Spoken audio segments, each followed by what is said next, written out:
History Network. አሰላሙ አለይኩም ወራህመቱላሂ ወበረካቱ። ደህና የተከበራችሁ የኡስሚ ዩቲዩብ ቻናል ቤተሰቦች አድማጭ ተመልካቾቻችን ከያላችሁበት ቦታ ሰላም መልካሙን ተመኘው። መደመጥ ያለባቸው ወሳኝ የሆኑ መረጃዎችን ይዤላችሁ ቀርቤያለሁ። የመጀመሪያው መረጃዬ የአዲስ አበባ የቤቶች ልማት ኮርፖሬሽን በከተማ አስተዳደሩ በተለያዩ ክፍለ ከተሞች ተገንብተው በተጠናቀቁ የ40 በ60 የጋራ መኖሪያ ቤቶች ለሽያጭ ሊያቀርብ እንደሆነም ሰምተናል። ከዚህም ጋር ተያይዞ ለሽያጭ የሚቀርበው በጨረታ ነው። ሙሉ ዝርዝርና መረጃውን ለእናንተ አደርሳለሁ።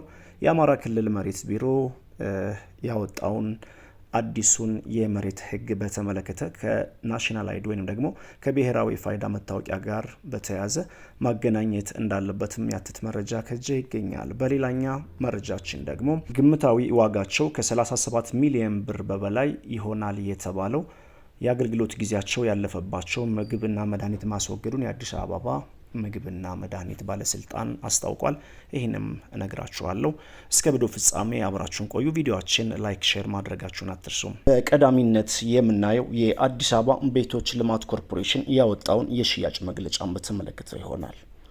የአዲስ አበባ ቤቶች ልማት ኮርፖሬሽን በከተማ አስተዳደሩ በተለያዩ ክፍለ ከተሞች ተገንብተው በተጠናቀቁ 40 በ60 የጋራ ህንፃዎች ላይ የሚገኙ 1471 ንግድ ቤቶች ለስምንተኛ ዙር እንዲሁም ደግሞ በካፒታል ፕሮጀክት የተገነቡ በጀርመን ሳይት ላይ የሚገኙ 32 ንግድ ቤቶችን በሁለተኛ ዙር በግልጽ ጨረታ አወዳድሮ በሽያጭ ማስተላለፍ ይፈልጋል።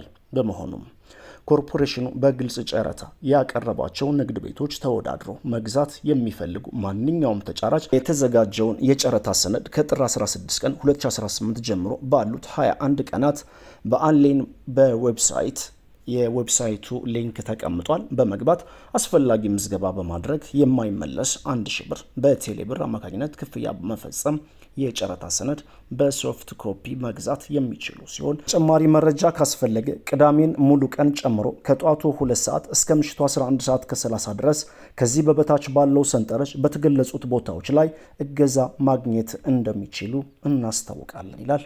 አድራሻም አንደኛ አዲስ አበባ ቤቶች ልማት ኮርፖሬሽን ምስራቅ ቅርንጫፍ ቦታ 49 ማዞሪያ ቦሌ አያት 2 ሳይት ሎሚ ከለር። ሁለተኛም የካ ክፍለ ከተማ አስተዳደር ቤቶች አስተዳደር ጽህፈት ቤት ቦታ መገናኛም። ሶስተኛም አቃቂ ቃሊቲ ክፍለ ከተማ አስተዳደር ቤቶች አስተዳደር ጽህፈት ቤት አቃቂ መናኸሪያ ፊት ለፊት። አራተኛም አዲስ አበባ ቤቶች ልማት ኮርፖሬሽን ዋናው መስሪያ ቤት ባምቢስ አካባቢ ግሪክ ትምህርት ቤት አጠገብ። እዚህ በተጠቀሱት መስሪያ ቤቶች ጎራ በማለት ተጨማሪ መረጃ ማግኘት ትችላላችሁ። በሁለተኛ ደረጃ የምናየው ከምግብ ጋር በተያያዘ ግምታዊ ዋጋቸው ከ37 ሚሊዮን ብር የሆነ የአገልግሎት ጊዜ ያለፈባቸው ምግብና መድኃኒቶችን ማስወገዱን የአዲስ አበባ ምግብና መድኃኒት ባለስልጣን ተናግረዋል። ባለስልጣኑ ይህንን ያለው የ2018 በጀት ዓመት የ6 ወራት እቅድ አፈጻጸሙን በገመገመበት ወቅት መሆኑም ተሰምቷል። የተወገዱት ምግቦች በአብዛኛው የታሸጉ ምግቦችና መጠጦች ሲሆኑ በአቀማመጥ ምክንያት ለከፍተኛ የፀሐይ ብርሃን የተጋለጡም እንደሚገኙ በባለስልጣኑ የጤና ተቋማትና ባለሙያዎች ቁጥጥር ዳይሬክተር አቶ ገልግሎ ኦልጀራም ነግረውናል። በተጨማሪም በህገ ወጥ መድኃኒት ቁጥጥር ግምታዊ ዋጋቸው ከ13 ሚሊዮን ብር በላይ የሚያወጣ 10 ኪሎ ግራም የሚጠጋ የመጠቀሚያ ጊዜ ያለፈበት መድኃኒት መወገዱንም አያይዘው ጠቅሰዋል። ይህ በእንዲህ እንዳለ በአማራ ክልል የወጣውን አዲሱን የመሬት አዋጅ በተመለከተ ከዚህም ጋር ተያይዞ ዲጂታል መታወቂያ ወይንም ደግሞ ፋይዳ መታወቂያን ከመሬት ጋር የማጣመሩን ጉዳይ በተመለከተ የተሰጠውን መግለጫ ማብራሪያ አብረን እንመልከት። የአማራ ክልል መሬት ቢሮ ኃላፊ ሲሳይ ዳምጤ ብሔራዊ መታወቂያ ወይንም ደግሞ ፋይዳ ዲጂታል ትራንስፎርሜሽን እቅድ መሳካት አይነተኛ ሚና እንዳለውም ተናግረዋል። የክልሉ የገጠር መሬት መረጃ አስተዳደር ከኋላ ቀርና ብልሹ አሰራር ለማላቀቅ ወደ ዲጂታላይዜሽን ለማሳደግ ሲሰራ መቆየቱንም ጠቅሰዋል።